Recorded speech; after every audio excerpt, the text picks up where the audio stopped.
So you got clout, so you got clout. I'm on now. Hey, so you got clout, so you got clout. I'm on now. Say I'm on now. Hey, gotta celebrate life, and that's alright. Know what I do? Yeah, I can't been working so hard, just supporting the couples out of these moves. Let me hit snooze, time for me to get up, get bust. I ain't got time to be stuck. You been the skipper, but there's so many tickets up. It's been an honor, the blessing. I don't believe in luck. I want to take this up. No question. We finna spit. I have a question. We spit about shit? Yeah. Alright, cool. I got a question, nigga. Why you look like a Wakandan Power Ranger, nigga? Hey. We gonna brand that. It's morphin' time, my nigga. We gonna brand that. Wakanda Power Ranger. Hey, that shit's hard.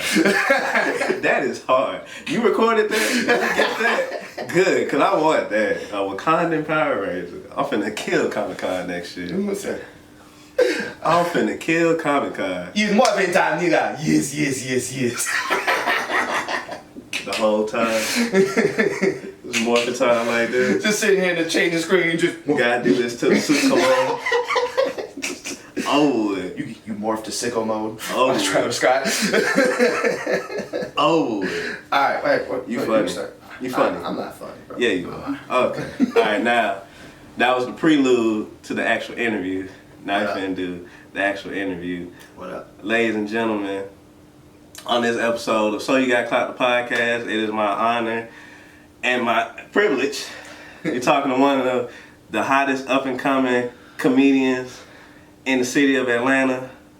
You've seen him at Hole in the Wall.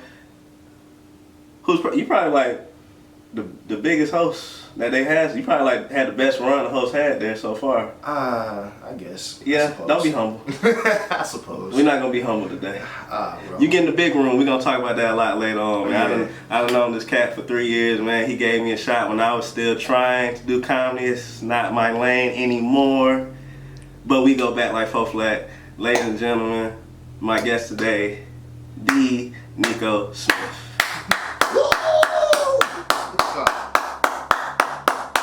We're gonna edit that. We're gonna have more claps. No. First of all, you definitely don't have the clapping software on your. Oh no, clapping software. It's gonna be legit when it come out. I'm telling you. What's happening, peoples? What's happening? All right, Neiko, man. So You Got Clout, the podcast. Mm-hmm. Here we give you your roses first. Mm-hmm. Everybody I have on the show, you know, I'm a fan of them, and I just want to get y'all a story before, you know what I'm saying, the rest of the world on your jock and everything. So, thank you for being on the show. Oh man, this is of course, bro. You know what I'm saying? I'm always down to support, man, and work with people that I fucks with. How you been, man? I ain't seen you in a minute, man. Bro, man, I be working, man. Just you know what I'm saying. I'm trying to transition more into like you know what I'm saying, career in comedy wise. So you know what I'm saying. So. Money's coming more regularly from comedy, getting paid for shows more now. Hole in the Wall's been paying me and shit, so you know what I'm saying, trying to make that transition to full time. So you know what I'm saying, so that's got all my attention right now. So you know what I'm saying. I was hoping that we could film this one at Hole in the Wall, so maybe next time. We'll see, bro. We'll see. If this show on the 15th goes good, bro, I'll have all the clout in the world. They'll do anything, damn near anything I ask, short of blow the fucking building up. Right. and he get in the big room at Hole in the Wall. Yeah. To tell the people what's Hole in the Wall. All right. Hole in the Wall is a dive bar / club in Buckhead, Atlanta. That on Mondays does a comedy show that's been going for 5 years. I am the most recent host of the show. I didn't start it, but I definitely got my feet wet and figured out how to do comedy in Hole in the Wall because I was going there way before I was the host. I learned my first 5 minutes in Hole in the Wall. I learned don't get drunk before you get on stage at Hole in the Wall. I learned pretty much like all the fundamentals on like how to perform stand up there. And other rooms, but like that was the one that I always looked the most forward to every week whenever I was doing my thing. So once I got the opportunity to host them, of course I accepted, and I've just been trying to elevate it, man, because I've always seen it as like a really dope show that didn't really get a lot of respect or whatever, and I just tried to make it in my image so like other people can now see it how I see it. You feel me? Right. Right. Cause you get in the big room now. Yeah, man. So like. How's that feel? Oh, it's dope, bro. Because before you go into your story, hole in the wall. When I was doing stand up, we'll probably have like 10 people there max, and like half of them be comedians. So when I was doing it, it was a place where you would just go and like try out material, get comfortable. It wasn't a place for you to actually like really go in and like, and you just handled it different. It was practice when you started then, and now you really like pulling crowds now. Like, you know, so it's different now. Well, I mean, it's still practice, bro. I mean, unless you're getting paid, it's practice, pretty much. Right. Pretty much. It's still practice, but when there ain't no energy, and there ain't no crowd, and like you're only performing for your peers, bro, that shit don't really help nobody. At least not me. You know what I'm saying? There's some people who argue against that and say that they, you know what I'm saying, they should be happy to perform. Me personally, I hate going to open mics and there's nobody there. You know what I'm saying? Because comedy, stand-up is such an energy-based like form of entertainment. Exactly. And if you don't have nothing to feed off of, you know what I'm saying, you just speaking to the wall, it's very difficult to, you know what I'm saying, put your best foot forward, and because, you know what I'm saying, there's no feel. Or at least that's how it was for me. You know what I'm saying? Yeah, no, I get that. So I always was like, yo, I want people to come here and work out their stuff, but I also want y'all to like get a real experience. This is a real crowd. You know what I'm saying? So you can really work out your jumps, because you can perform in front of your peers all day and night, but at the end of the day, bro, like if you want a career in this shit, you're not gonna be performing in front of your peers. You're gonna be performing in front of audiences, and you're gonna be trying to win them over. And those are potential fans. Those are potential, like, you know what I'm saying, people who will invest in you. Like, I got people who come to Hole in the Wall like every week now, like just regular people and shit. That's like the coolest fucking feeling in the world, bro. Like, you know, because now like, they're legit fans of the show. They're legit fans of these other comedians. They look forward to seeing other comedians. Shit, look forward to seeing me or whatever. And now, like, we're building kind of like our own little space in the culture of Atlanta comedy. So, yeah, that's what I always try to bring to it. Yeah. Oh, deep ass. Okay, all right. You handled it. We like 2 minutes in, he ain't told no joke yet. That's we lasted a little longer than I thought. First off, I'm a professional. Second off, you Wakanda Power Ranger looking ass nigga.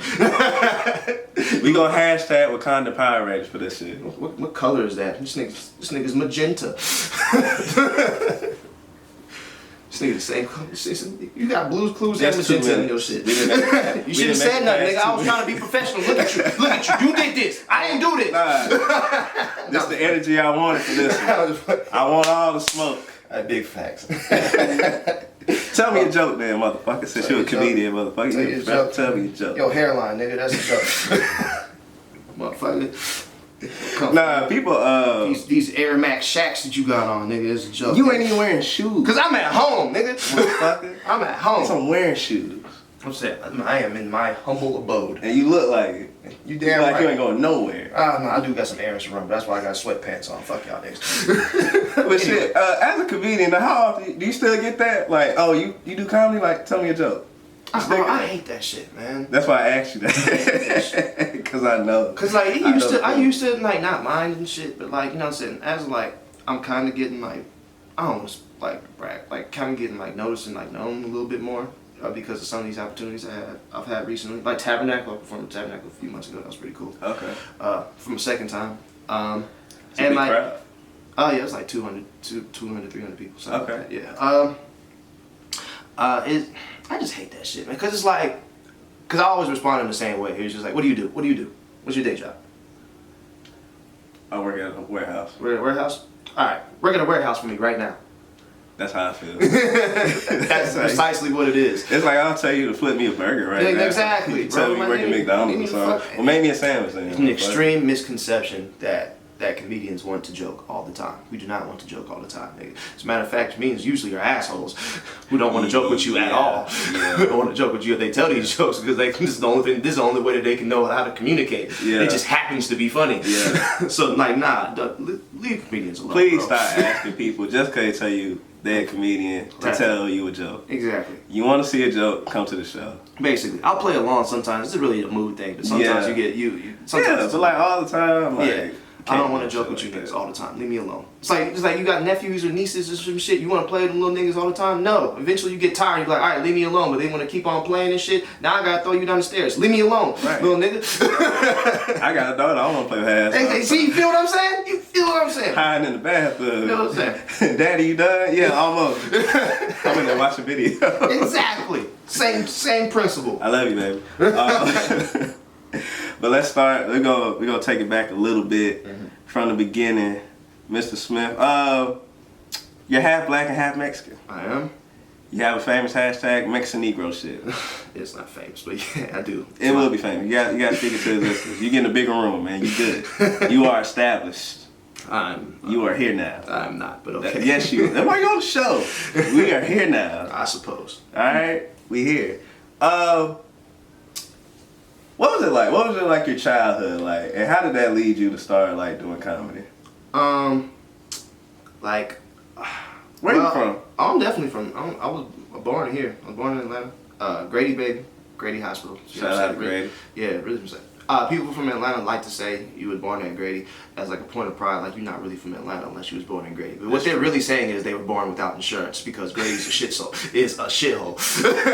I'm just saying that is the dirtiest goddamn hospital I've ever seen in my life. Goddamn hospital looked like the Carter from New Jack City. I'm just saying, crackhead scurrying around that motherfucker talking about some, where the IV? Security chasing him around that motherfucker shit. Grady won't put you can walk into Grady on fire, they won't put you out. They won't put you out with a fire extinguisher unless your insurance clear, nigga. I'm just saying. Alright, but I didn't mean to go so hard on Grady. But but I kind of bounced around like Georgia a lot. We stayed on the east side, like Stone Mountain, Redan area. Smyrna, kind of bounced around. I stayed with my moms until I was 10. Bounced around because we was definitely broke, but like my mom was trying to make it a point not to have us in like no shitty neighborhoods and shit. You know what I'm saying?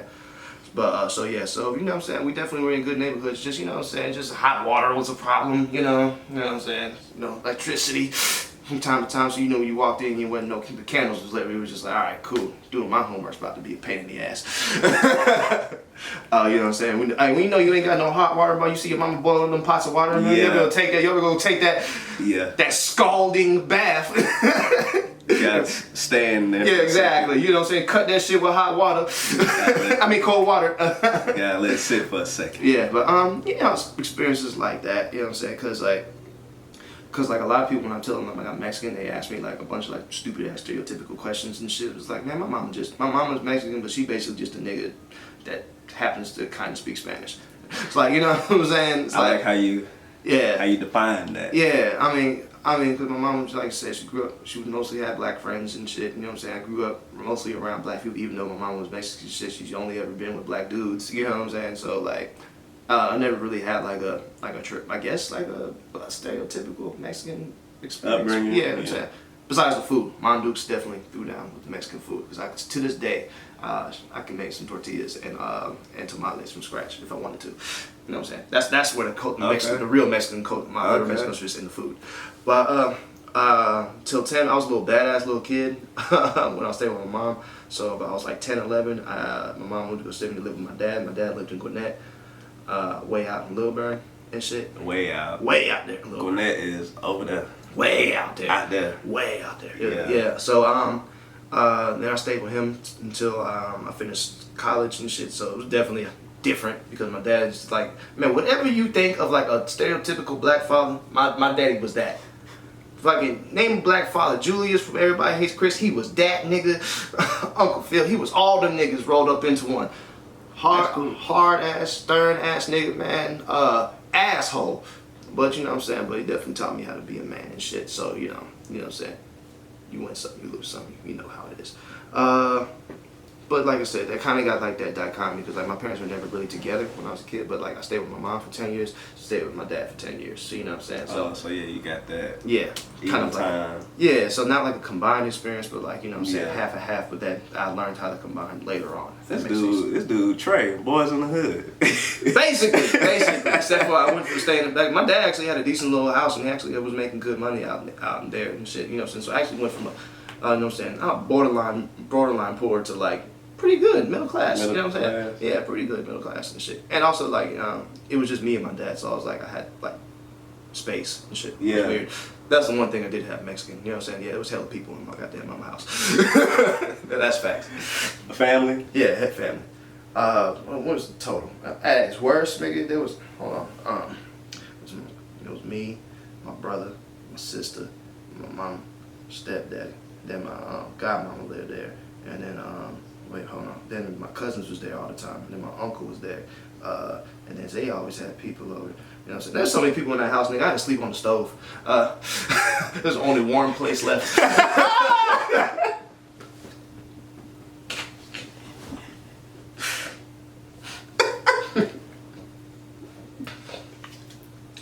You're racist. Okay. Okay. I wasn't ready for that. True That's story. a sound bite. We're going to keep that. It was the last warm place left. We're going to keep that one. This is what I do, fam. You hell, man. Okay, damn. So what was it like growing up biracial though? Like, was that like ever like a factor? I mean, it's kind of, sort of. I mean, a lot of my material is based on it because like it's like the one. I don't want to say I'm not like the only black Mexican person, but like it's the one thing that's like truly unique to me and shit. And as a comedian, and I mean, you know, you get like ignorant ass comments and shit. You know, people say stupid shit. Like I said, people come to you and ask you like stupid questions and shit. But for the most part, I mean, Like real what? normal. What's a stupid question and shit that I used to get? Like women, for the women who ask stupid questions. So is your dick black or is your dick Mexican? I'd be like, bitch, it's both length and girth. No, I'm saying, no, I'm kidding. A woman did ask me that question one time. I had a white girl when I was in high school told me I couldn't say nigga because I was only half black. That's some ignorant shit that I didn't care. Wow. A white girl. I think this bitch's name was Hillary. Wow. That's different. Yeah, exactly. I've heard that before. Yeah, that was that. Man. So what was You your trying to gentrify my ability to say nigga? What was your response? Bitch! You lost every inch of your mind. That was in high school? Yeah, it was in high school. Hell no. I went to a mostly white high school, bro. So that's how you know that shit was. You go to mostly white high school, you just be peeping shit, especially when you go to like decently far outside the perimeter and shit. You just be man. Yeah. White people get on my nerves. What was that like? Cause I grew up around black people in my house, so I don't know. Yeah, no, I went love that to most. because where I went to school with Marietta was kind of like mixed. It was like way more black and Hispanic people. You know what I'm saying? It was kind of like equal. But the school I went to with my dad, it was definitely white as fuck. It was like 70 to 75% white, and like. And we was in the middle of the suburbs and shit. Like, it was so suburban, bro. There was a goat farm up the street from our school. Like, you know what I'm saying? It was suburban as fuck. There was a soccer field across the street, bro. There was nothing but houses for miles. Like, you know what I'm saying? But, like, I grew up in, I was definitely, like, more shy when I was in high school. I definitely didn't, like, know where I, like, fit and shit. And especially didn't get it because, like, a lot of the, like, black folks that I went to high school with, everybody was trying to be, like, gangbangers and shit. And I didn't understand it. It's just like, bro, we in the suburbs, fam. What blocks we gonna slang drugs from? Yeah. I mean, there ain't no blocks. I mean, this houses you can't. I mean, we gonna go door to door selling drugs. It's like, hey, sir, would you like to? Would you like to? Would you like to support the youth by buying some of this crack? Like, what the fuck? Is that what we gonna do? I mean, Boy Scout bloods over yeah, basically, and I just didn't get it. So, and I said that one time publicly, so you know what I'm saying. But you know, if everybody does something and you say something that's the opposite, you an asshole. You look different, yeah. Actually, for the longest time, I hang out with mostly Hispanic kids, even though I didn't speak Spanish. They would be at the table speaking Spanish and shit, and I'd be like, hell yeah, these hoes, bro. Hell yeah. Y'all heard that new Daddy Yankee though? Bro, the whole nine. I swore I was Mexican. Couldn't tell me no. Went to the Mexican parties, went to the Latino parties and shit. They be doing the goddamn salsa dances and shit. I can't dance. This shit. By the way, this is a side note. When you mixed, man, you get all the strengths and none of the weaknesses of both your races if you mix, unless it's a strength of both. Black folks and Mexicans got rhythm. Nigga, I have none. I am absolutely useless on a dance floor. Sorry. Absolutely useless. How you get it from both sides and you end up with that, Gene? No, bro, because like I told you, bro, it cancels out, man. It cancels out, bro. Okay. You know what I'm saying? All the strengths, none of the weaknesses, unless it's a strength of both, cancels out. Oh, so you thought about that? Yeah, bro. That's some shit you sat down and thought about, like. Yeah, bro. It cancels out. It cancels out. In your own I'm head. an amazing You be at work and some shit in your own head. You like, man. It cancels. Just start putting shit together. Bro, you trying to tell folk, bro.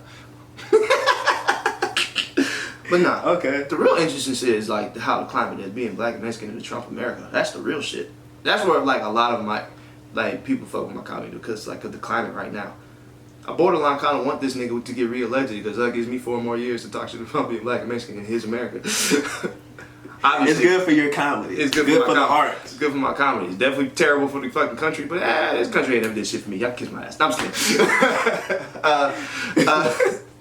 But nah, that's why I feel like it kind of resonates and shit because, you know what I'm saying, you got police shooting us, you know what I'm saying, Donald Trump locking up fucking children in cages and shit, but like, that's kind of one of the things, I joke about stuff like that because like, I feel like it needs to be joked about because, like, if you can like, joke about like a sensitive subject, you know what I'm saying, you kind of take the ugly away from it and the stigma away from That's that the shit. beauty of a comedian. Exactly. So if you can do that, bro, you can take that ugly stuff, you know what I'm saying, and now you can have a conversation about it because it's not ugly no more and it's not taboo no more. So now it's like lighter, you can have like an honest conversation about it. And that's how I feel like shit can get accomplished. So that's what I try to do with my jokes and why I like joking about race and like, you know what I'm saying, police and shit like that.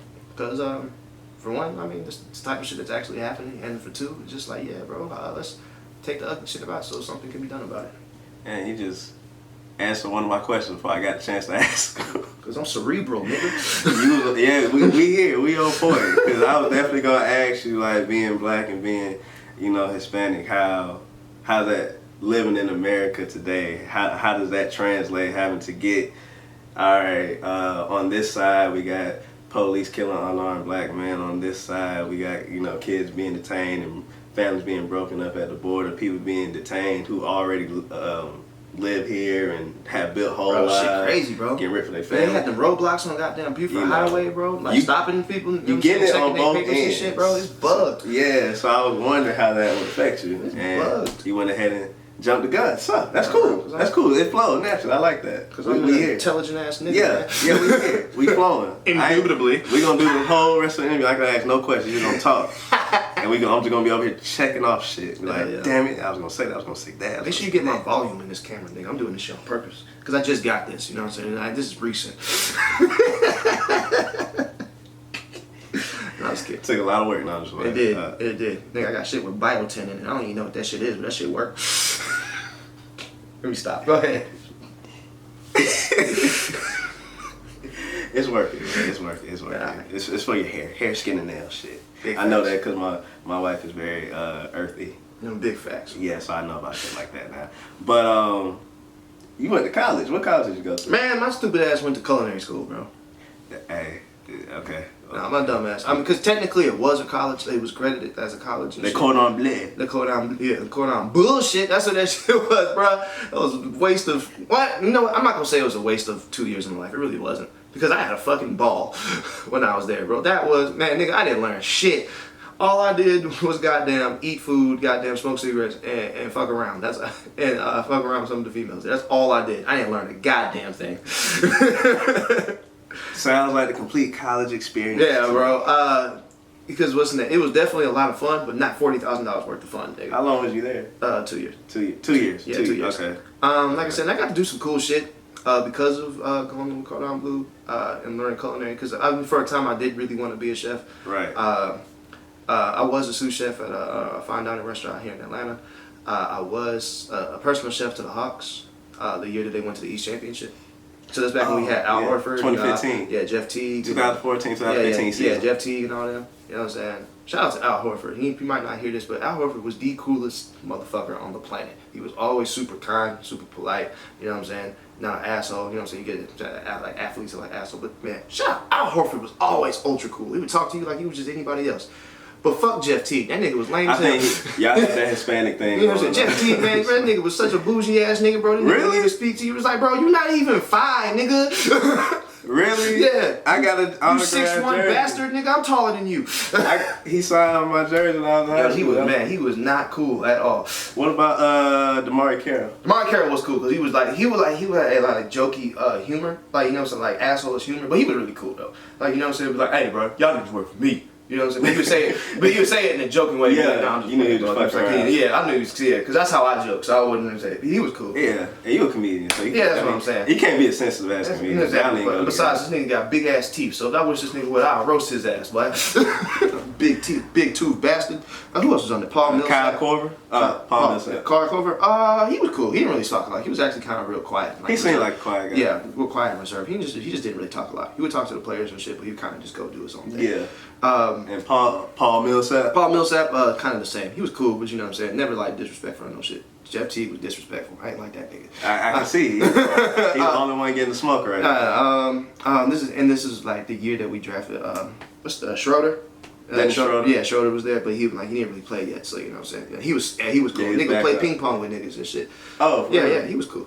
That's cool. Yeah, but what else did I do? Damn, that's cool. Yeah, I got to. That's my squad. Yeah, you know I'm a homer. So yeah, me too, bro. I'm gonna ride with the home teams forever. We gonna be trash forever, but I'm still gonna ride. Forever. All we got is. Nigga, I still support the Thrashers. I'm trying to tell you. Don't come. I don't need hockey back though. I don't want to have to. Nah, but cause it's I don't even care about hockey. So and we weren't even good. No, we were. So it's like if I went to the playoffs once. It's like hey, you can at least be good if I'm gonna watch. Nah. We weren't good, but that's my team. I ride with all the whole team. It'd be like that. At least be good. That's all I'm saying. Especially if I don't actually care for the sport. But about back to the culinary shit. I knew I didn't like doing it once I became a sous chef, bro. Because like I worked really hard to get that promotion.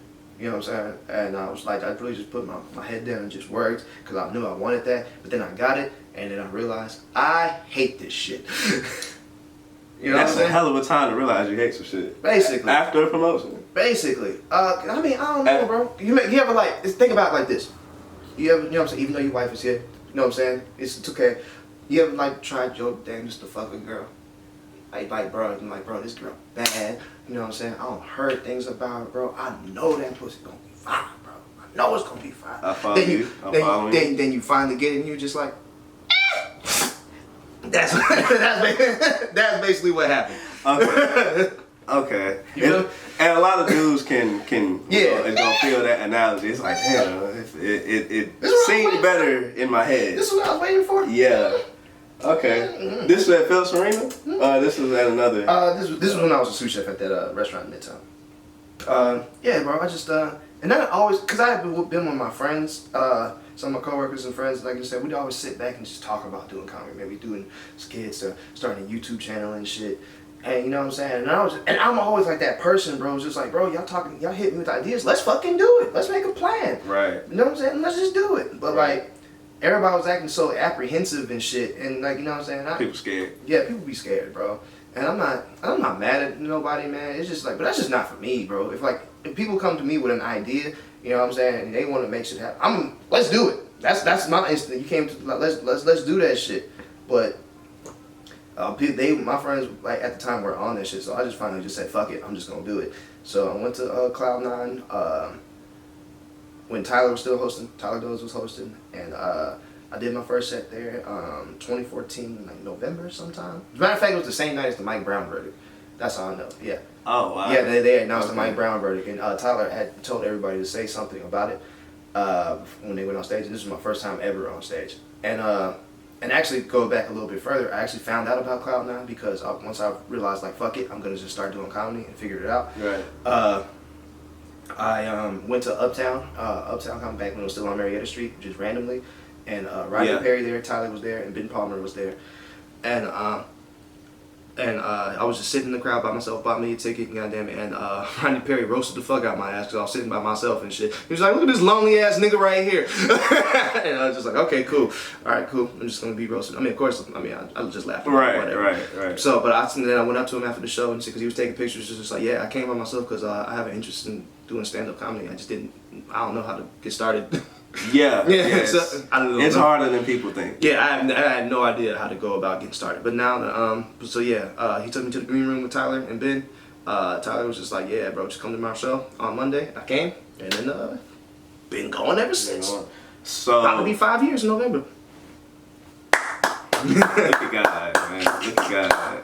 I'm all about sticking to your guns, man, and actually chasing the dream no matter how long it takes. So Basically. kudos to you for sticking to this course, man, and not giving up and just settling for that chick who, you know what I'm saying, her pussy wasn't hitting on that. Man, the pussy wasn't hitting on nothing, bro. Kudos for not settling. Mediocre. I encourage everybody to not settle. Never, bro. Never, man. Cause life too short, man. You only got one, man. You only got one. Side note, shout out to Rodney Perry, because I met him at Hole in the Wall, actually, when Mississippi Boy was still hosting. And he was nice to me. He kicked it with me cool. outside, asked me my name. Like, we had a nice little conversation. That was like the first time like I had ever really talked to like an established comic. So that was a nice, very supportive. Yeah, that was a nice thing. Shout out to Rodney Perry. I look forward to meeting him again in the future. Back to you though. Back to the subject, Mr. Neiko Smith, the Neiko Smith. When you're like, that's when you first started like really thinking about doing comedy. It wasn't something that you've been wanting to do for a long time. It definitely was something I've been wanting to do for a long time. I had an interest in doing, but again, just like, you know what I'm saying, I just never had like, you know what I'm saying. I guess getting like that job was kind of just like that final push. It was just like this is gonna, if I take this job, you know what I'm saying, if I start doing this job and do good here, this is what I'm gonna do forever. You know what I'm saying? Do I want to do this? Do I want to do this forever?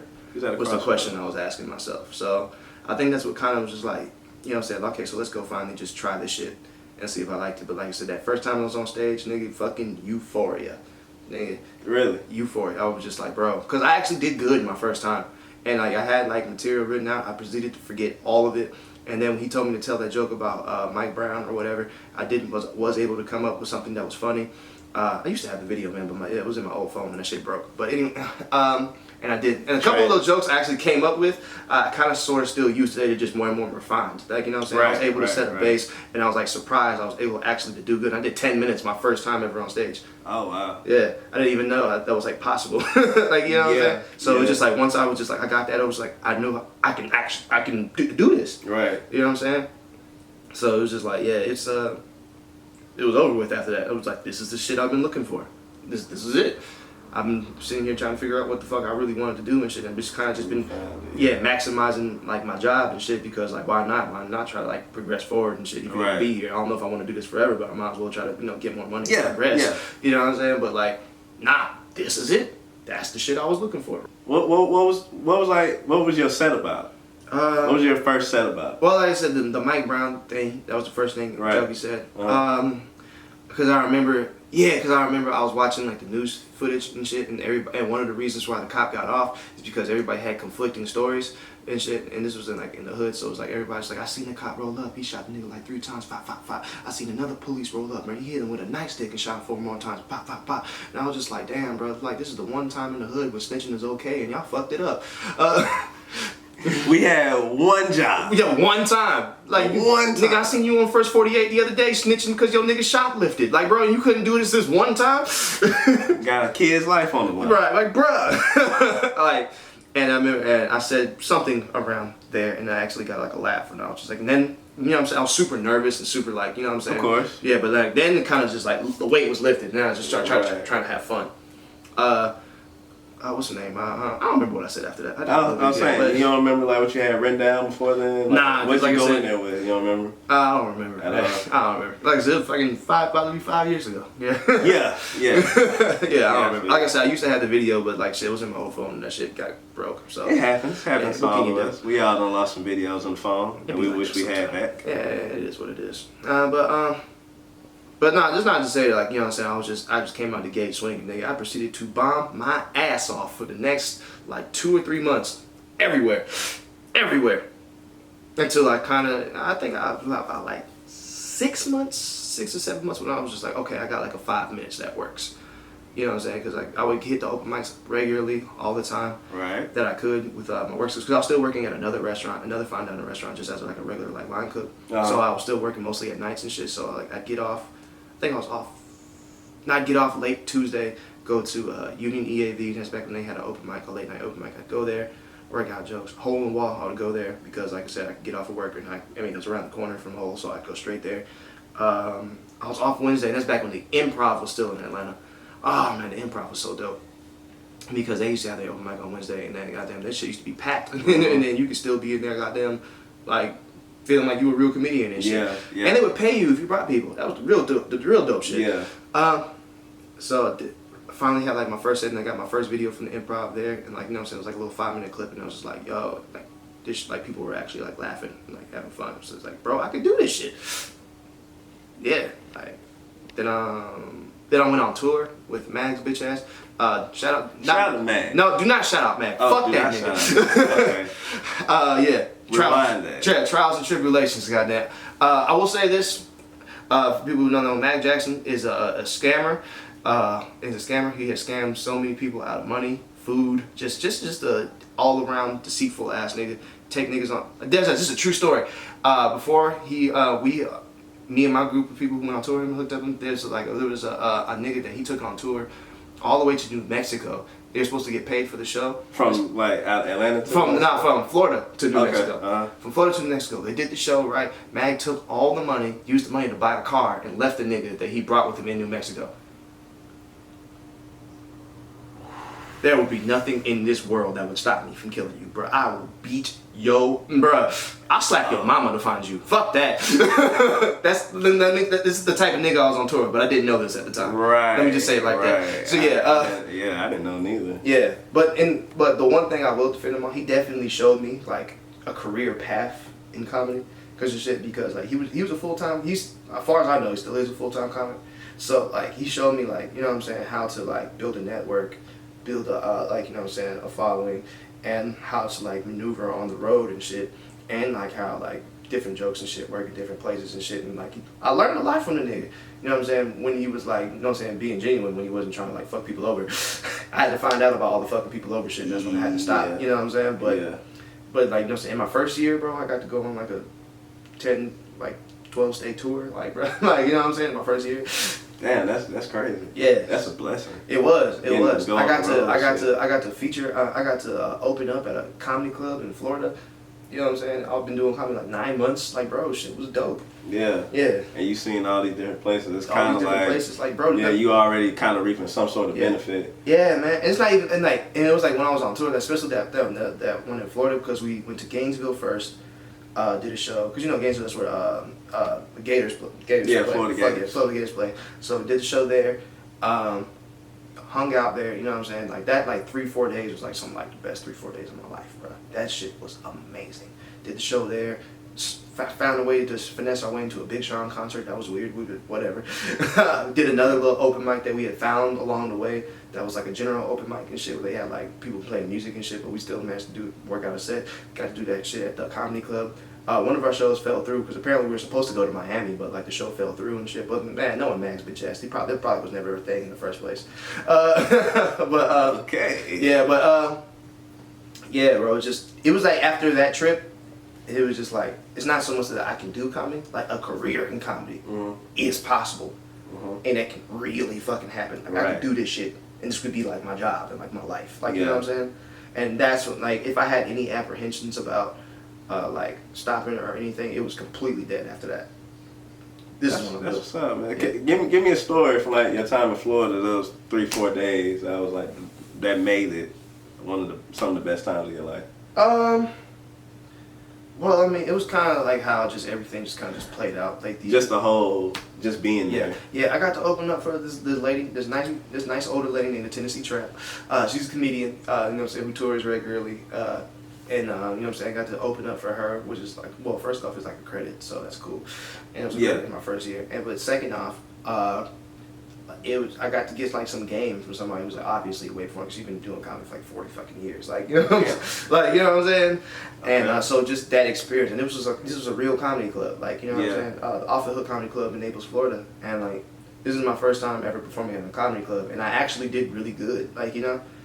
Like, you know what I'm saying, they came up to me and was just like, apparently I had the best set out of all, because it was me, Tommy, Dexter Ferguson, and yeah, I think that was it, just us three. Shout out to Tommy and Dexter. Yeah, Tommy, my nigga. Can I shout them out? Of course. Okay, I ain't want to. I ain't want to do that twice. No, fuck them too. It's like, no, definitely not them. Definitely not them. I've been out the loop a long time. Nah, because like I said, bro, we were all just like super young in this shit, because we ain't know no better. But like, who wasn't gonna go on the road? Like, you know what I'm saying? Yeah. First chance you get it. Yeah, who wasn't gonna do that? And we weren't gonna get. I knew we weren't getting paid, but fuck it, like that experience was worth it. You know what I'm saying? Yeah. It's not always about money. Yeah. If you do everything for money, then you're not gonna get very far. Oh yeah, bro. Fuck that shit, man. Money is such an overrated commodity. Money is like. Don't get it twisted. A necessary commodity. Yeah, it's Overrated necessary commodity. But it's about the art. Yeah. And when you let the art lead, the money will follow. Yeah, crazy stuff. On that quote, man. A lot of these shows, bro. When I do whole, I actually don't even really be making much. I mean, I do okay. You know what I'm saying? But like, a good show will trump like a profitable show always. Right. Always. Right. It's like I said, it's about the art. Yeah, cause like the money will come. like man, cause like man, bro, cause like going back, I know we just tell like a whole and going back to a whole and shit, but like. And that just increases the reputation and shit. But since the reputation don't change, Tiffany Haddish came to Hole in the Wall. Tiffany Haddish did came come to Hole in the Wall, man. Yeah. Last Shout out night. to Tiffany Haddish. We going at you. Yeah. In this video. Last night, Desi Banks showed up at Hole in the Wall. Okay. Yeah, I'm saying sometimes the people from Margaret Tory from Comedy Central Hard City came to Hole in the Wall for a couple weeks. You know what I'm saying? Like the shit got sponsored by fucking Amazon Studios, bro. Because I did that ladies' night show with the all black women cast, Okay. with the all black women lineup. That shit was amazing. One of my favorite shows I've ever done. Oh my god, that shit was so much fun. Who was on it? My nigga Storm Artiste. Shout out Storm, I love you, girl. I love Storm. That's my favorite. Like she is one of my favorite comedians of all time. I love that girl. Storm Artiste, Crystal Pierce, who's done multiple shows for me in the past. My homie Tally Berry, new young gun that I got recommended for the show that killed that shit. Jasmine Waters, Amber North. She runs an amazing show at the Village Theater. Ladies' night. And all these people. Yeah. Amber North. Shout out to all y'all. Fuck. Who else? I know I'm forgetting somebody. They're gonna get mad if they hear this shit. Fuck, I'm dead. Of course, Lisa, my nigga. Lisa. Hey, Lisa. Yeah, my nigga Lisa Smith. And who else? Who else? I know I'm forgetting somebody. If I forgot you, my bad. It ain't personal. Yeah, he loves you, ladies. I do. It's not the person that lady. I am. Alright, so. The fact that they was even able to like fuck with me on that shit, it was just cool, man. Because like I'm not trying to like, you know what I'm saying, blow myself up, but there wasn't too many like dude show runners like doing like an all women show. And even like Amber brought it up to me after the show. It was just like, yeah, this could have definitely been really weird. You know what I'm saying? But I was just trying to put together a dope show, not no weird shit. Because you know, man, it's Me Too America and shit. Women are more cautious than ever, as they should be. Because you know what I'm saying, we got weirdo ass niggas out here, man. Yeah. But like, I just wanted to do a good show, and because of some stuff that was happening in the comedy scene, you know what I'm saying. And Atlanta is a black ass city. Like first and foremost, it's changing rapidly and shit. But yeah, I feel like it's always gonna have like that deep culture in the African American community and shit. Yeah. But like, definitely. so I just wanted to do something that I just thought was cool. You know what I'm saying? Yeah. An all black women show, bro. Like, who else is doing that shit? Yeah. And then everybody was dope and everybody killed this shit. And then, like I said, the executives from Amazon Studios was in there. Yeah. Amazon Studios. Well, like they were in their marketing department, so they were just kind of at the show and hanging out and just enjoyed themselves. And that's why they ended up sponsoring the next show that I had, which was also cool. Like, I got Amazon marketing department's email now. Like, damn. Okay, so you official. I'm not. Yeah. You official. I'm not. By the end of this interview, you're gonna realize how official you are. I'm not official, bro. I'm You're just out here trying to make. It's money. okay. You're official. I'm telling you, you're official. I'm not official, bro. All right, I'm ignoring. But you did say something interesting. I want to go back to a little bit. You said you opened for Tennessee Trap. Tramp, yes. Tennessee Tramp. Tramp. Yeah, Tennessee Tramp. I said Trap. Tennessee Tramp. Tennessee Tramp. She's been doing comedy for how long? 40 damn years. 40 years. Or some shit. A long goddamn. Now I just want to make a point real quick. Most people would hear that because most people haven't heard of Tennessee Tramp, and most people hear 40 years and just assume that she's done nothing.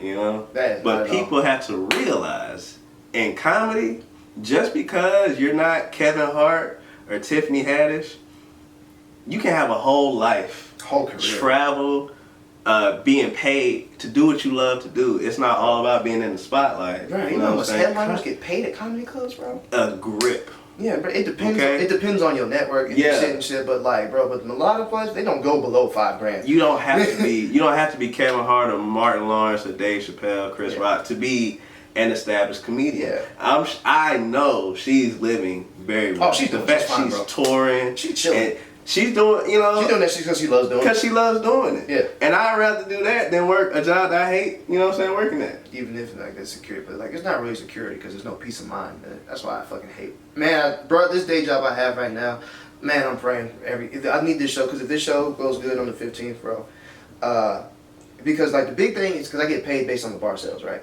That's how I get paid. Right. The side room that we always do the show at, it only holds like 70 people. That's 7 people. That's what it used to hold. 70, 80 people, right? The main room holds 400. There you go. Holds 400. That's why it's so big. So there's 3 bars in there, not just the one bar, so people, you know what I'm saying, people can spread out more. So, you know what I'm saying, if I'm hoping to make $1,000, you know what I'm saying, 25% of $1,000, you know, do the math or whatever, I mean, cool. But they're hoping to make like $5-6 grand if we're gonna open the other side up. Mm-hmm. So 25% of that, and if we do that weekly, nigga, I don't have to work, and that's the goal. Yeah, and that's the goal. And please, like, stop this idea that if you're not Kevin Hart, you're washed. Oh yeah, bro. Or you're not. Kevin Hart is the extreme best case scenario. Yeah. I'm not saying that it will never happen again or nothing like that shit. Anything can happen. But he is the extreme. Guys in his caliber. Best case extreme scenario. best case scenario. That doesn't mean that these people aren't traveling, seeing the world, doing what they love. And that's the most important thing, that you're making a living doing what you love, being on your own time, being your own boss. Yeah, and things of that nature. If you put love into shit, that shines through. People like that shit. Cause like, bro, motherfuckers be living their life just goddamn pissed off, miserable and shit. Niggas be going through, scrolling through their Instagram feed, judging and pissed off. Seeing people do something they love and like that love shines through and like their products, or whether it be a comedy or somebody owns their own restaurant and they make their food with love. You know what I'm saying? People like that shit and that shines through, and everybody likes to be a part of that. Yeah. Unless you were just a miserable ass, hating ass nigga somewhere, just going through your Instagram, not liking shit. You like, look at this nigga living life. And there's people like that. Yeah, there are. But I like to think there's more people who like the loving shit. Yeah. Hopefully, I think so too. Yeah. Let's be positive. Yeah, exactly. Like Magic Johnson. Let me stop. Let me stop. So, we're gonna wrap this up. Like he should have.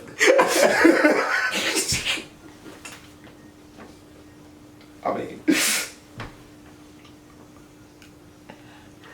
So, I wasn't ready. Okay, we're gonna switch gears. We're gonna move all the way from that. That was a good one. That was funny. Oh shit, I lost my train of thought. Okay, the show on the 15th, Hole in the Wall, in Buckhead, Atlanta, Georgia. Mm-hmm. By the time the show happens, you know, this is gonna be released after that show happens. Mm-hmm. But it goes well. You can do this weekly. And you're like, you're the man now. You're doing, like I said, you don't have to work. This is your shit. You don't have to work, you know, that other shit. As far as like the hierarchy, explain to me, at least in your opinion, the hierarchy of like a comedian, going from, you know, doing the open mics, to hosting, to opening and headlining. Where does hosting rank on like the ladder of like comedy progress? Well, I kind of think you're thinking about it in the wrong way. There really isn't a hierarchy, because, bro, the thing about anything pursuing an art form or any, like, you know what I'm saying, form of entertainment and shit, you can go in so many different ways. And it's really just finding your own lane and finding what works for you. And shit, you know what I'm saying? Yeah, I could go to traditional lane, just trying to get booked, just trying to get, you know what I'm saying, work my way up to headliner and all that good shit. Well, I mean specifically for you though, as an individual. Like, where does that rank for you? Like, well, I mean, it's gonna be, bro. I'm just gonna be. Because you could be a host and just be happy doing that, or you could, you know, you could aim for the Kevin. I'm asking for you personally. Oh, okay, I get what you're saying. No, I'm not saying. Yeah. Okay, I get what you're saying. Yeah. Well, it's definitely a big step in the greater plan, because one of the things I've always kind of like struggled with is just, man, having time. So shout out to Ali Sadiq. Ali Sadiq said that, because I seen him perform at the Punchline a few months ago, bro, and he was just like, man, I used to do a day job and do comedy, man, but that shit used to just take all damn day though. That's the problem. And with like, I don't know jobs. why that just spoke to my soul. Yeah, that's the problem with these jobs. Bro, It takes all day. It take all damn day though, man. Oh damn day. And like, I will have, bro, I'll dead ass only really work one day, and I'll just have the rest of my days to go to all the open mics I want to, book all the shows that I can, you know what I'm saying? Yeah. Get myself out here, you know what I'm saying? Start a website. have time. Like with my promotion stuff, I mean, it takes some time, you know what I'm saying, day to day, you know what I'm saying? But it like, for the most part, not really, you know what I'm saying? I'll have like the rest of my day to do whatever the fuck, and I'll be making money. So now I can start to move and shake how I want to. If I'm, you know what I'm saying, I do be trying to book my shows. I definitely want to travel more. I went to New York last year. I got my first book show in New York last year. That was pretty cool. Performing at the Creek in the Cave in New York, the comedy club there. And I can do stuff like that. I can travel more. I can make a connection more. You know what I'm saying? And even since I don't start doing Hall, I'll make connections with people from all over and shit. So you know, like that's the type of shit. So I can continue to put my face out there and shit. I got TV stuff coming up. I'm gonna be on Bravo TV, shooting for Blind Date on July 17th. You know what I'm saying? I can look for those opportunities. If I want to start doing like extra work and shit, I can do it now. Like, you know what I'm saying? If I'm doing Hole in the Wall full time, like bro, the world's really at my fucking feet, and I can do whatever the hell I want. Yeah. And like, bro, that freedom, like, you can't compare it. Yeah, bro. Like, bro, it's you can't. It's like a part of financial freedom. Like, just like, the ability to do what you want to and have to. And with my means, and with my means, bro. Cause like I said, this shit. I got roommates and shit. It's not like it's not like ultra expensive and shit, bro. Like, I'll be good within my means, bro. Yeah. I'll be. If I get that shit, I'm gonna cry. I ain't gonna lie to you. I ain't gonna lie. I'm gonna cry. I'm gonna boo-hoo cry. You gonna get it? I'm gonna be so happy. You gonna get it, bro. I know you gonna get it. I believe in you. Nah, we'll see. Nah, you gonna get it. So what's like your what is your career path? Like, where do you see this going? Are you aiming for the Kevin Hart? Are you aiming for like what level? Dave Chappelle? You want to be seen? Like, where's the level of comedy? You want the show, and then you leave it for 12 years and make 60 million with a Netflix deal. You want to be a guy in all the movies. You want to be Steve Harvey.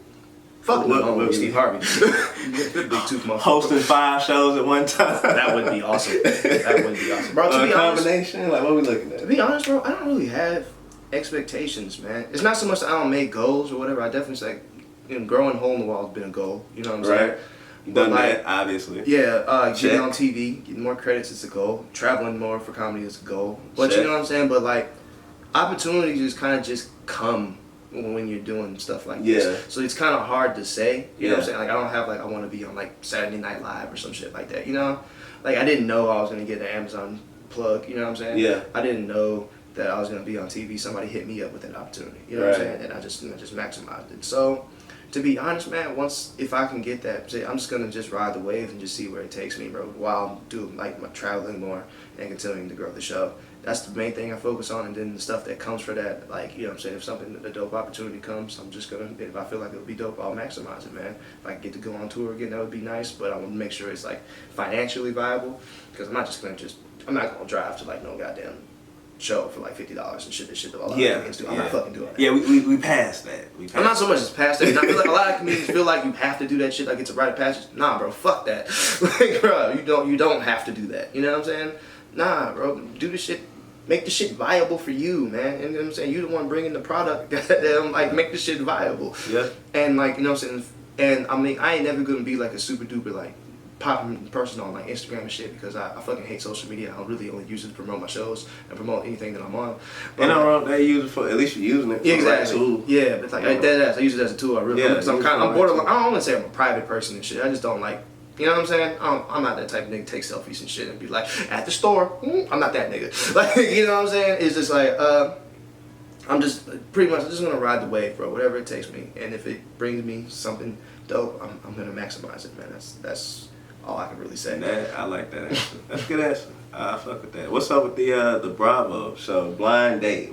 Like, you know what I mean? I remember that goddamn show from like the 90s or whatever. Like, they go on, it would be on like on daytime TV when there wasn't nothing else on. They'd go on the dates and like the little blips would pop up in their head. Like, you know what I'm saying? It's that shit. They just brought it back. Damn, okay. A homegirl I see her running, saying Annie Lockwood, hooked me up with the opportunity because she seen my set at the Tabernacle. So we were on the same show, and then she hit me like a week or so later that she actually looked for people for her show. So I was like, bet. I did all the paperwork and shit, and I did the interview, and they liked my interview, so they said, yeah, we're gonna shoot with you, we're gonna go forward with you. So yeah, I'm gonna do that on 17th, and that'll be my first TV credit. First TV credit. Real TV credit. You're crossing over, and it's Bravo. It's Bravo. That's a whole other audience. I know nothing but ratchet bitches watch Bravo, but white ratchet bitches, which is even worse. White bitches that listen to Bad Baby. I'm just kidding. That's her name, man? Okay. Yeah, like, anyway, but Meet me outside. Yeah, exactly. Outside. Yeah, that's Catch it. me outside, girl. Yeah, exactly. But then, I'm just like I said, I'm just gonna try to have fun with it, man. Cause fuck it, I'm gonna have fun. I feel that. As long as you happy. Yeah. That's what matters. And then if I can find a way to finesse something else out of that, you know what I'm saying, I will. You know what I'm saying? Like more TV credits. Yeah, more TV credits. Cause like, bro, it's so crazy, bro. Cause I know like comedians, bro, who be touring. And I also did an interview for a personal injury court, one of them damn court shows and shit. I don't think I got it though, cause I ain't heard back yet. But I mean, whatever. But like I said, because I did that one, another one came. You know what I'm saying? Yeah, opportunity. Yeah, that's what I'm saying. So you just gotta just stack them and then, you know what I'm saying, maximize them to the best you can. But you know what I'm saying? I'm just enjoying this shit right now, bro. That's what's up. Because it took 5 fucking years to just for shit to start getting going, like comedy wise. But you know what I'm saying? Yeah. So we're gonna take it back about 3 though. Like I said, when I first met you, you was one of the people that gave me an opportunity to try to explore this art craft that I love. I still love it. It's just not for me. Fact. I can make people laugh in other ways, but like with your clothes. No, I'm just kidding. Okay. I'm letting that one slide, 'cause I'm in host mode. I'm letting that one slide, and I wasn't ready for it. That's no reason I'm letting it slide. I'm not ready. You had a hosting gig at Pyramids in East Point. Mm-hmm. Now, it was like your first time with a hosting gig, right? Was that your first? Well, it's not just producing and putting together. Yeah, like the whole thing, right? And we were at Pyramids at East Point, and there was like 8 people there. shit show, bro. I fucking hate it. Including me. I was one of the 8. But I was just there to support, you know what I'm saying, show love like I did, you know. Shit. Going from that, first of all, tell me how that was. My first show that I produced was fucking terrible. Part of it was the venue. I mean, the venue, they really just weren't trying to lift a finger to do anything other than, you know what I'm saying, they pretty much just let me do it, and then that's all they were going to do. They didn't want to post on social media. They didn't want to give me no budget. They didn't want to do anything. So, you know what I'm saying, I had to get my own equipment. They, you know what I'm saying, they told me they had a mic. They didn't have mics. So the first show actually had to cancel because I didn't have no equipment, and by the time it started at 9, you know what I'm saying, I couldn't go find, like, I couldn't go to, like, Guitar Center and get, like, the stuff I needed real quick. You know what I'm saying? So, first couple shows did okay. But you know what I'm saying, but you know, stay declined and shit. Had to pay to get in. That was the only way I was gonna make money, was charging at the door, which was kind of hard. Cause that's why I had to book the show and shit to make sure I can get like good acts to come through. And it was definitely a learning experience. The owners and the dude that I had to work with was a little motherfucking bastard. I wanted to, bruh, like, you know, just ever just like like a person, so like he comes around you and you just instantly feel like you want to fight, like. But you have to work with this person. Yeah. That's basically what the working relationship was. It was just, and then the last time I did the show, bro, these niggas double booked my night, and they got them. I walk in, they got them set up for my show, bro. There's a whole old folks concert in this bitch. I walk into this bitch, they playing Sly and the Family Stone. I remember that. You know what I'm saying? Yeah. I remember I swear to God, I heard an old lady talking about some, sucky now. And I was remember like, that. And I was just like, bro, what the fuck? And he didn't even say nothing. He didn't even tell me they were doing that. It was just like, yo, bro, if you would have just told me, I would have been annoyed. You know what I'm saying? But I could have adjusted. You didn't. Now I got my people showing up. I got comedians showing up. I got audience showing up. And then all this shit is going on. Like, what? Yeah, I remember. And I was like, you know what? And that's the hard thing. I was just like, you know, give me my money. But he tried not to pay me, so I had to basically threaten him to get paid. So that was annoying. Well, you're a rough comic, you know. I'm not a rough comic, bro. I just don't want to, like, bro, like, I don't want to do that type of shit, bro. But like, niggas will play you if you let them. And it was just like, yeah, I'm definitely not out here in the business trying to goddamn beat nobody ass, bro. But you gonna give me my money, right? I mean, I'm just saying. So you told me earlier, man, you lost 500. Oh, this was on a different show. Not that one. This was the next show that I tried to produce. It was at Space 2 on Edgewood, next door to Sound Table. Edgewood, super dope venue. I loved it. The owner, the venue owner was super cool, very supportive, posted about it, you know what I'm saying? He gave me like he helped me print flyers, bro, you know, so he tried to spread the word, like, you know what I'm saying? He was cool, but the thing about the venue is I had to rent the venue, so I had to put money down to rent the venue. The venue didn't have chairs, so I had to get chairs, right? Had to pay for, I understand, then all the promo stuff I had to pay for. You know what I'm saying? I had to pay my headliner. Something. You know what I'm saying? And it was just like, all right. So I was throwing too much money at the problem. And like I said, at the time, I was really broke and I was trying to make all this shit happen. Yeah. And I was just my first time using Eventbrite and shit, so I'm still learning how to use that. The crazy shit is I didn't promote anything. I didn't push it or pay for no ads on Eventbrite, but still like 40 people showed up just because they see it on Eventbrite. So that was really cool. But like I said, I needed, and I was charging $5 on Eventbrite, 10 at the door. Which wasn't enough. So and not enough people showed up. I basically need to pack that bitch out to make my money back and make some profit. Didn't happen. You know what I'm saying? It rained. I mean, you know how shit go, bro. And so yeah, and once it was all said and done, I lost like $500. So yeah, I pretty much paid to put on a show for other people. You know what I'm saying? It was really a gift to all of y'all. I hope y'all enjoyed it. I really did hope y'all enjoyed it. I walked home, very sad. You walked home, was it still raining when you walked out? Yeah, it was. Nigga, it was a fucking country song, nigga. It was so bad. I think I was listening to Drake on the way. When a good thing goes bad, it's not the end of it. It was terrible. Hey. Nah, but it definitely hurt. Cause and Anthony Driver, my other homie, he helped me co-produce and shit. I just hosted and everything. But I gave him. I felt so bad because you know what I'm saying. I brought him into that opportunity. I felt so bad. So I gave him all the money that we made. We still lost money, but he lost less, and I gave him all of it because I felt bad. You know what I'm saying? Because it was my idea.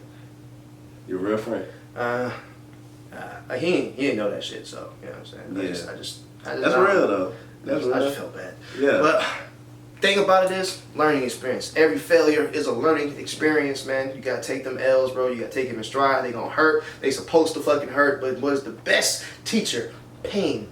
So you know what I'm saying. And I think it's because of that experience, bro. It's how I don't think I did anything else for like another year. And I think that's about a year later. Yeah, for another year or a year and a half. And that's when I got whole. So by the time I got whole, I was ready. You know what I'm saying? I had my network. I learned how to use Eventbrite better. You know what I'm saying? I know how to. I just know how to do this shit. Yeah. Even when I was doing whole, I was still learning. But like now, I'm not. Yeah. Even like those first like 6 months, because those first 6 months I had to wipe off the stink of Mississippi Boy because this nigga was so good at repelling people. I'm just being honest. This nigga was a weirdo. This nigga would be like, hey, young ladies, want to get you a Bill Cosby Jello shot, so I can fuck you. He was the king of the Jello shot.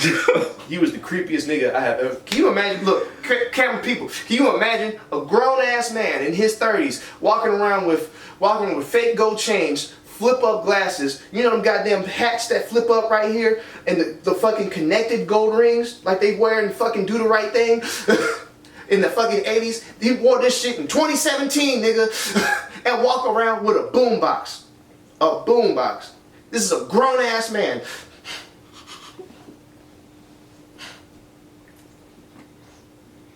I wouldn't want to be around a nigga like that. I wouldn't go to nothing this nigga invites me to go to. I'm just saying. Hey, you can say it. Alright, man. Hey, Right. I never censor any of my guests. Alright, man, but like, no, Yeah, that's the first. It's not even like I said. It's just seriously. He's just like legit like a creepy dude. Comics didn't want to come. People would leave. He used to run the show all the way till the time we closed and shit. So it'd be like a 4-hour long comedy show. Nobody wants to see that. You know what I'm saying? So yeah, especially when it's like I said, it's 8 people in there and they in there to like night, bro. Right, be one drink and goddamn blow your fucking brains hit out, the punching machine and they're not even paying attention to you. Yeah, exactly. They don't even want nothing to do with shit. Yeah, yes. The venue don't really care, so it lasted because the venue pretty much they just only care that they make money. They don't give a shit. I could have the best show ever. You know what I'm saying? If that shit made $200, they'd be pissed. You know what I'm saying? But so that's why it lasted, man. But it's just so I had to completely just revamp the whole shit, man. I like to think of you watch the Batman movies. You fuck with Batman? I seen all of them. You seen all the Batman movies? All of them. Mississippi Boy was the Batman with the nipples. He was Batman and Robin. Batman and Robin, that's like the most hated Batman. I mean, that's why I said it. And I like to think I tried my best to make The Dark Knight. Let me say it like that. Okay, so you Christopher Nolan. I mean, my first name is Christopher. I'm slick, but yeah, my full name is Christopher Neiko Smith. Neiko's my middle name. Oh damn. Yeah, I'm slick. Yeah, I just got exclusive. I just got exclusive. Okay. I mean, like I said, that's what I'm trying for. That's what I strive for. Just like it's a legit comedy show now. Yeah, it is, man. like I was saying, going through all your trials and tribulations and seeing, coming from a new guy bombing consistently to getting, okay, now I got Still 5 bombing. minutes. It happens to getting your 5 minutes to, and touring, and you got all this good and bad in between, ups and downs, like any career has. Losing $500 and walking home in the rain. All that to now, you host a hole in the wall, they're promoting you, I guess you could say promoting you to the bigger room, holds 400 people. We've already talked about how good that feels for you and how you get it, you'll cry and all that other good stuff. But how the hell did you get that opportunity in the first place? How did it transition from Mississippi Boy to you? I was hearing rumblings that that the ownership was starting to get a little bit tired of Mississippi Boy, because like I said, his name was really good at repelling customers. So, and he would try to do a whole bunch of different stuff. Like, he definitely tried to make it more than a comedy show, but more of less of a comedy show, more of a general open mic. So poetry, rappers, and whatever the fuck. Right. Alright, so this night in particular, which was basically his death sentence on the shit. Okay. He brought in this rap group, rap collective, clique, whatever. You know what I'm saying? So it was like 20 of these niggas. But these was some niggas. From they said from Fulton Industrial somewhere. So the hood, not the hood, the hood. Yeah. Not the K-turn, the Kaida guy so they was Fulton ND. Exactly. Yeah. So, I'm saying, they was in there being belligerent, fighting, starting fights, just what white people are scared of niggas for being. They would be in every stereotype that scares white people. Okay. And some black people. Exactly. I was just trying to do my set or whatever, because I kind of accepted for Hole in the Wall as long as I could perform my jokes, whatever. So nothing regular night at Hole. I go to go up on stage or whatever, and then this nigga, I go up and I'm about to say my first joke. It's like, nah, Mrs. Zuber was like, nah, get off stage. It's like, what the fuck? That's not how. No, get off stage. I forgot. I was supposed to tell him, get off stage. So but, you know what I'm saying? But he he's finna exactly say my first word. He's like, get off stage. So that was bullshit. But I'm gonna be respectful, whatever. You know what I'm saying? It was extreme bullshit, but whatever. Yeah. You know what I'm saying? Because I'm a patient person, halfway, kind of. Take it on the chin. Okay. So you know what I'm saying? So I was like, I let it ride. Let it slide. I'll let it ride, right? So then I finally get back up. The crowd, you know what I'm saying? So he lets me back up. So now I'm going in. It's complete and total bullshit, because the crowd is completely and totally fucked after that, because it's so awkward the way that he did it. You know what I'm saying? Extremely awkward. I go up. I don't even have jokes at this point. Now I'm just kind of pissed. You know what I'm saying? Because he created this awkward ass environment. I proceed to roast his ass. I proceed to roast the rap crew. Because the thing that made me kind of go off, because I heard because they had these females with them, which turned out were prostitutes. And you know what I'm saying? They was in there talking about some Fulton ND, like we said earlier. Yeah. Because they was in there talking about some. Ain't nobody in here got no money. I'm about to go back to Fulton Industrial. She said that out her mouth, out loud, while I was on stage. She thought I wasn't about to say nothing. I'm just saying. So I proceeded to roast. I couldn't help it, bro, because you already don't fuck me over. I'm about to roast the shit out of it. Also, so I finally get up. I throw the mic at Mississippi Boy because I'm pissed. You know what I'm saying? Not literally throw it at him. You know what I'm saying? Oh. But not you know what I'm saying? You know what I'm saying? So it's just you know what I'm saying? I disconnect the shit and I just, take this shit, get the fuck out of my face. You know what I'm saying? So then he connects the mic and he goes up on stage and he's like, that's not what a real comedian would do. It's like, nigga, none of this shit you do is what a real comedian would do. And then he proceeds to kind of antagonize the rappers. You know what I'm saying that I was talking shit about them. You know what I'm saying? I was really just going in on them. And he was trying to get the rappers to fight me. So at that point, I fucking lose it. Because now I don't even give a shit about them rap niggas. I'm going straight to Mississippi Boy. I'm going straight to. So now security has to come get me. They tell me to leave. You know what I'm saying? They tell them to leave. You know what I'm saying? After I leave and shit. And it just becomes a fucking ordeal. You know what I'm saying? And that was the last straw for Mississippi, because I said I wasn't ever coming back after that. And apparently, because I've been coming for years at that point. Yeah, they know you. Yeah, they know me. So it was just once I said I wasn't coming back and they heard it, they were just yeah, nah, nah, not going down. Not going down. So can't have that. So I guess they were contemplating cutting it in time. So then they came up. So then they reached out to me and were just like, "Would you be interested in doing the show?" And they was like, "All right, cool. Here's the interview. Make us a proposal, because basically we don't make a proposal. We'll just cut the shit entirely and probably just close on Mondays." So I made them a PowerPoint presentation. Okay. Shit. Yeah. All right, I did this shit professional, bro. PowerPoint yourself. Everything that I was trying to adjust, what I was gonna focus on, you know what I'm saying, how I was gonna change it, change the culture and shit, how I was gonna promote it. Just made a whole outline. And cause you know what I'm saying, because like I said, venues don't give a shit, bro. They just want to know how they gonna make some money. And you know what I'm saying, if you put it in like a package like that, you look professional, look like you at least know what you at least look like you know what you're talking about. Yeah. So yeah, man, my strategy for social media, my strategy for promotion, my strategy for getting more comedians in there, you know what I'm saying, get more people, just yeah, they was cool with it. So been riding ever since. How many people was it, like, in that rap group? I don't know, there was a lot of niggas, man. Yeah. But I feel like it was at least like 10 to 15 of them. Damn, they finna beat your ass. Yeah, probably. Probably, but I didn't care. I was like I said, at that point I lost it. I was so goddamn mad. Yeah, I didn't even give a fuck about it because niggas was in my way, and I was like, bruh, move. I'm going to Mississippi, boy. Fuck y'all. I ain't even thinking about y'all. Y'all can catch these hands too, but he's gonna catch this. He gonna catch this fade. Damn. Yeah. So when they heard you wasn't coming back, they got mad. Because like now, I mean, it's not so much me. It was really, like I said, it was already kind of bubbling. It wasn't, but I think that was like the last straw. You got some kind of clout over there. Because I mean, like I said, because I not only have been going to the comedy show there for years, I've been kind of just hanging out there for years. You know what I'm saying?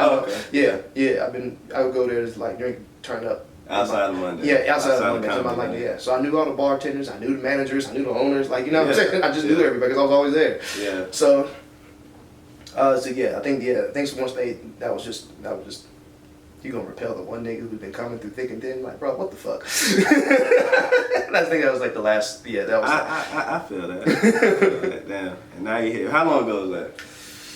Well, the show's been going a year and a half now. So I think like a year, like 7-8 months ago. And a year and a half later, here we are now. That's what's up. That's what's up.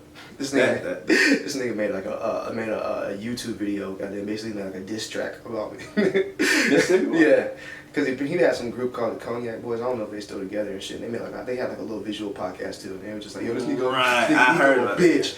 This nigga, bitch, he a rat. He a snake. He just stole the room about it. It's like, no, nigga, you got fired. I didn't steal shit. I didn't campaign for it. They asked me, did I want to do it? And you took it. I mean, why wouldn't I? Took the opportunity. Ain't nothing wrong with that. You see the opportunity, and you done made full use of it. Oh man. In my opinion, I'm proud of you. Thanks. Especially seeing that show was like 3 people there, and now we here. Like, it's lovely. Yeah, it's a beautiful you show. should have came last night because last night was lit too, man. Shout out to Desi Banks for sliding through, man. That was a come up. Did he perform? He was just he performed. Is he funny? Desi Banks slid through, man. It was a good time. It was really sad. Nah, bro, because you know, man, a lot of internet dudes ain't really funny. But you know what? It's different. But you know what? He's taking the right steps though, because like I said, that internet shit is just completely different from stand up, and that's what Hole in the Wall is always gonna be there for. You know what I'm saying? So if you wanna, like, you know what I'm saying, work out your shit, that's what it's there for. You know what I'm saying? I took the pictures, but I wasn't about to record the shit and put it on blast for none of that weird shit that niggas be doing. You know what I'm saying? So I mean, yo, if a nigga with 2.5 million followers wants to come to my shit to work out, who am I to stop him? Hell yeah. You know what I'm saying? And all that's good exposure. Exactly. You know what I'm saying? Just the fact that he's there makes the room look good, makes me look good as a promoter and shit. So like, fuck it. Slide through, fam. And like I said, from time to time, those celebrities show through and shit. And like, people be on Comedy Central and shit. It's just, that's the cool shit. Like, now, like, that shit never happened at the old Hole in the Wall. Never. Yeah. You know what I'm saying? Now that happens from time to time. Not like that shit. Yeah, I bet. Yeah, that's cool. Because I'm famous, and I don't need none of you niggas. No, I'm just kidding. But like I was saying, I be surprised when like internet dudes be like actually funny. You know what I'm saying? Because people think, because they can write a funny situation or write funny scripts, that they can do stand up. And stand up is, you really can't compare it to anything else in the world. It's like its own unique thing. You practice for it, but like you never know what's going to hit until you hit that stage. Well, I mean, comedy, bro, it's like any other, like, you know what I'm saying, like, form of entertainment. It got multiple subgenres and shit. There's stand-up comedy, there's sketch comedy, there's improv. Yeah. There's improv comedy, there's comedy writing, you know what I'm saying, it's comedy acting, like, you know what I'm saying? that. And all those are completely different skill sets, and they don't always translate. And then, but with, like, the Instagram shit, A lot of comedians be hating on Instagram niggas. I don't, bro, because, I mean, for one, you just maximizing the technology that's before you. So, I mean, I ain't mad at you. Do you, fam. Yeah. Do you. And a lot of comedians, you know what I'm saying, be gatekeepers and be mad that they coming over to the comedy side. And I can get how that's frustrating. Yeah, niggas don't especially if you're older. Yeah, you put 10 fucking years in. Different. Yeah, you put 10 fucking years in the goddamn perfecting stand-up and shit. You know what I'm saying? And this nigga goddamn been doing videos for like a year and a half, and now he's now he just took a gig from you. I feel it. I feel it. But, I mean... Times change, bro. What you want them to do? Yeah, you gotta adapt. You adapt. Yeah, I mean, it is what it is. And also, and I get, like I said, and why wouldn't they maximize? If I was in that situation, I'd maximize every second, every cent of that shit because shit, it's not gonna last. So fuck it. Yeah, all you really can do is maximize what you have. Exactly. You know. But I will always appreciate the ones who still like, you know, go to the open mics and try to work it out and shit because the purest form of it. Exactly. That's still what you got to do. You don't just get good at anything. Just, you know what I'm saying? Yeah. Just because you just start doing it. You know what I'm saying? You might have had some success early and shit, but like... It's all about longevity. Yeah.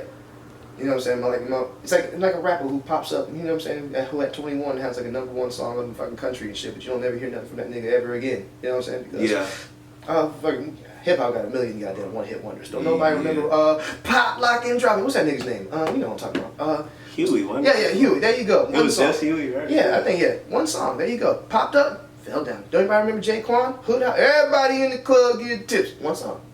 Just saying. That was my song, too. Yeah, I know. You look like a J-Quan. You look like J-Quan.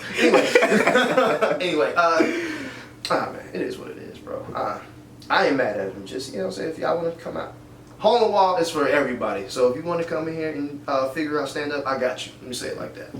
Okay. Before I go, we're finna wrap this up in a second. Just a couple more questions for you, sir. I know you got a lot to do later on. You say you had errands to run.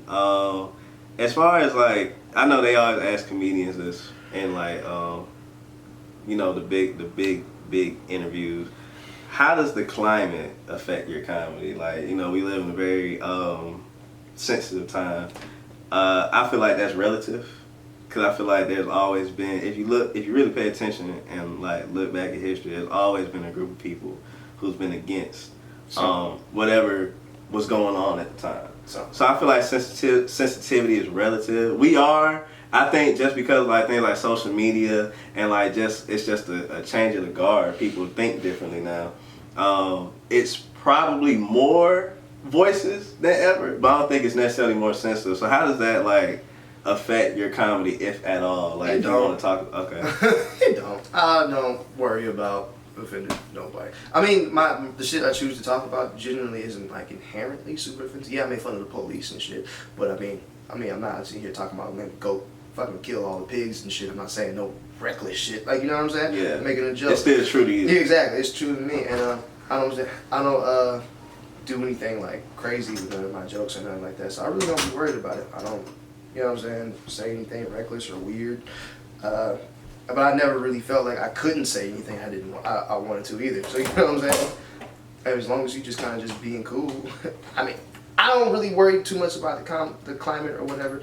I do feel like people are a little bit more sensitive than normal. You know what I'm saying? Like a lot of y'all, bro, it's fucking jokes. Relax. Like, you know what I'm saying? I do want to be saying that sometimes, bro. I don't feel like it affects me that much. Let me just say it like that. Me personally. I don't really see it as much of an issue. I just be doing me. That's like, And if somebody gets offended, I mean. And that's the best. That's the best. Yeah, that's the best form of art when you stay true to yourself. I feel like people are attracted to that more. Yeah, man. It's more genuine. The more genuine you are, the better. And Dave Chappelle and Bill Burr, my two favorite comedians, bro. And he did it again. I was just gonna ask you. We here. I was just gonna ask you, as a comedian, cerebral, who's like your top 5 like comics? Cause you know everybody like to make lists. Even Chris Rock had a movie called Top 5 a few years ago. Top five. So as a comedian, who are your top 5 comedians? Well, my two biggest are Dave Chappelle and Bill Burr. And I've had the opportunity to see both of them live. D.L. Hughley will be up there. Okay. D.L.'s hated on a lot. I have to defend D.L. a lot. Because he makes like such like grown up and like woke comedy and shit. You know what I'm saying? A lot of people don't be wanting to hear that. It's kind of like, you know what I'm saying, people just really want to hear jokes and shit. But he hits you with like some real shit that still somehow manages to be funny, which I find very impressive. You know what I'm saying? D.L. Hughley's like the Boondocks of like stand up. Yeah. Because slick. There's like a deep ass message in there. You know what I'm saying? I would say Chappelle is too though. Yeah, Dave Chappelle too. But Chappelle Chappelle's God, basically. Like, bro, he's not, man. Ain't nobody. I agree. He's my top one too. Basically, that's comedy. That's comedy Zeus, bro. And yeah, he's not I agree. But I agree that's the two biggest things I take from Dave Chappelle. Bill Burr definitely don't give a fuck what you think. I just got on Bill Burr like a couple years ago, but he is hilarious. He don't give a fuck. Man, he made that whole joke. Man, when he made that joke about goddamn saying there's no excuse to hit a woman. There's plenty of excuses to hit a woman. I'm not saying you should, but there's plenty of excuses. He was saying mothers don't have it that bad. Yeah. Like, oh man, I love that joke. He's talking about moms. I love that. He's hilarious. I love that, man. I definitely try to take Chris Rock, because Chris Rock is really the reason I do stand up, because I grew up with Chris Rock. Chris Rock is probably pound for pound. Like he probably had like, as far as like work of stand up, he's probably had like the best gallery. His comedy hasn't aged as well though. That's the one thing with Chris Rock. You don't think so? Nah, because a lot of the shit was like more subjective at the times that he was in. So a lot of the joke, you know what I'm saying? I can see how people wouldn't like it. Okay. Like somebody newer now. Yeah. Like Chappelle Show, you can watch that shit at any time in history, bro. That shit gonna always be funny. You know what I'm saying? But like a lot of the Chris Rock shit was definitely focused on subjects of the time. So that's why. So that's why I don't feel like it doesn't. But he's still like though. And I see that as a criticism for Chris Rock a lot. But I get where people come from. That's still my nigga. I love that nigga. Yeah. Chris Rock actually my second. He right after Dave. So yeah, and like I said, I just remember being a little kid and just like, you know what I'm saying, sneaking on HBO, sneaking on HBO to watch Never Scared. Bring the Pain. Bring the Pain. Yeah. And Bigger and Blacker. Yeah, and Bigger and Blacker. Yeah. Kill the Messenger. Kill the Messenger was okay. Kill the Messenger was not one of the better ones. But you know what I'm trying to say, right? It's like that. Those are my earliest exposures. Big ass jokes. Yeah, those are my earliest exposures to like comedy. You know what I'm saying? Stand up comedy and Comic View back in the day. Yeah, I feel you on that. But so much, I wouldn't say like I have a fifth, but just Comic View in general. Because man, my favorite. Remember on BET? Comic View in general. Remember on BET where like they used to do like the anthology episodes of Comic View. So they just like show like a bunch of different comedians talking about the same shit. I fucking love those because bro, you got to see a subject broke down in like 10 different ways, bro. 10 different perspectives on the same thing. Yeah. Bruh. And like, you know, all unique in their own way. Bruh, any comedian out there, bro, go find them fucking clips of Comic View and just watch those episodes. If you could find them on YouTube or watch them shits. Because man, bro, you get a clinic on how to do stand up from watching them shits. Yeah. Fuck if it's just like that urban mainstream comedy. Fuck that shit.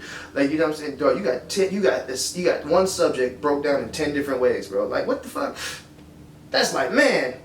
It's like you got like that's like a textbook on comedy, bro. Yeah, it is. That's true. Find them shit. They broke it down. Find them shit. I don't care if you don't like urban comedy. Watch that shit, motherfucker. The funniest people be the urban comics, man. They just but niggas talk about nigga shit scares white people, so you know how that shit go. So you don't have a fifth? Not necessarily. Not necessarily. There's so many that I like and like watch. But I would say like the biggest ones are definitely Chris Rock, Dave Chappelle, and Bill Burr. And Bill. I always get stuck at Dave, Chris, and Eddie Murphy. Eddie was amazing. I love Eddie Murphy. But Eddie's stand-up is kind of tainted by a lot of them shitty movies. Not for me, but I see why you say that though. Yeah. Not for me though, because if you just watch like Delirious. The Raw and Delirious are fucking. And the great thing, that goes back to what I said. They still hold up. They still hold up to this day. You can watch Raw and Delirious today. That shit actually, it depends on, I guess, how sensitive you are. Because Eddie Murphy made gay jokes. Oh yeah, he ain't give a fuck. Yeah, you probably wouldn't go over like with a lot of people. It's funny. Mr. T, you'll fuck me in the ass. Stuff like that probably wouldn't translate to certain people. Who said? I think it was Tony Rock was saying that he doesn't think Delirious aged well. I think Delirious is still funny. I think that shit's hilarious. That ice cream shit. Delirious and motherfucking hilarious. I guess ice cream. I love that shit. That's just like I said, bro. It's like a weird time, man. I feel like, bro, shit's just jokes. If you can't like make fun of if you can't like laugh at yourself a little bit, bro, you're kind of an asshole. My eyes, like, bro. You know what I'm saying? If you gay, you can't take yourself too serious. If people aren't being blatantly disrespectful, like, you know what I'm saying? He's not going up there just throwing faggot around like willy nilly and shit. Like, you know what I'm saying? And being like blatantly like bigoted and shit. It's a joke, bro. Yeah. Fucking at the end relax. of the day, laugh. Relax, man. Until you see him on the corner saying, "Oh, y'all going to hell." Exactly. If it's that weird motherfucker who like, you know what I'm saying, all gay people going to hell like do that shit whenever there's like pride. There's always like those weird niggas downtown. They'll be like, you know what I'm saying, saying like homosexuality is a sin and all that weird shit. You know what I'm saying? Them people are fucking weird. Way weirder than like gay people in my eyes. Cause like y'all took time out y'all day to do that. Y'all weird. You're like, who cares? Like, that has never worked. Like, no gay person ever seen that and been like, huh, am I? Yeah. I should follow him. Exactly. It don't work like that. That's what I'm saying. It looks kind of cultish. Let people live their life. It looks kind of cultish when they do stuff like that. But also, let people live their life, bro. Let people do them, but also don't take it so goddamn personal. Yeah. You know what I'm saying? Can't take everything so personal. Pretty much, man. Oh, yeah. To sum it all up, man, on the gay people, man. Gay people, straight people, black people, white people, LGBTQ. I don't give a fuck what you are. I don't care. Shout your other side. Huh? Mexican, whatever. Mexican people, whoever. I don't give a damn if you a purple fucking unicorn that's attracted to dragons, nigga. I don't care. Be you, live your truth, man. Just don't be so goddamn sensitive about it. And you're welcome at Hole in the Wall. Yeah, and you're welcome at Hole in the Wall. You're definitely welcome at home, but just don't be so goddamn sensitive about it. Laugh at yourself, enjoy life, man. Don't let other people piss you off so goddamn much. It's fine. You'll live. Right. Please, everybody, come out to Hole in the Wall on Monday night, starting at 10, right? Yeah, doors at 9, shows at 10. Please support my man. He's been doing this for a long time. He's one of the best out here doing it. I meant that when I said it. Right. He don't realize now one day it's gonna come full circle for him. He gonna watch this and be like, yeah, I guess he was alright. I guess he was alright. Okay. But I'm right. I know I'm right. Yeah, I only have the best on here, and you on here now. You part of the lineup. I appreciate you for doing this for me. I don't know how long. I'm still getting used to editing, man. So we'll see how long it takes, but it ain't gonna take too long. All right. It'll be out for the end of the year. This nigga said the end of the year. Nigga, it's July. The end of the year. It's gonna be cold again. Give me 4 months, It's gonna nigga. get cold again. What? It'll be out for the end of the year. People get I don't like to promise things so I can't deliver on. This nigga said end of the year. Nah, I got a couple episodes for you too. No, that's cool. But yeah, I'm not important. That's fine. I'm not. He said it, not me. It's okay. But I appreciate Your doing this actions show. said it. No, I'm just kidding. I was kidding. I appreciate you doing the show. It's been a wonderful time. Anything else you want to say? Anything else you want to get off your chest for you? Make sure y'all look out for me. Follow me on everything, man. That's Neiko Smith Comedy on Instagram. Neiko Smith Comedy. Neiko Smith on Facebook. Neiko Smith on Twitter. Neiko Smith on Black Planet. Christian Mingle. Only for farmers. If you can't find me on Christian Mingle, I'm under the Lutherans. Not because I'm actually Lutheran, because, man, Lutheran bitches be freaks because they only have one life to live. No, I'm just kidding. And, man, come to Hole in the Wall every Monday, bro. It's the big show's on July 15th. Come, dude. It's a good time, man. Good vibes, good drinks, dope after party. Thank y'all for having me. I'm going to go take a shit. That's alright. Know what I do. Young king been working so hard, disappointing the couples out of these moves. Let me hit snooze, time for me to get up, get bust. I ain't got time to be stuck. You been a skipper, but so many tickets up. It's been an honor, the blessing. I don't believe in luck. I'm ready for my son, yeah. And I dare you to get in my way. Cause I'm ready for my son, yeah. You better get. So you got clout. So you got clout. I'm on now. Say, so you got clout.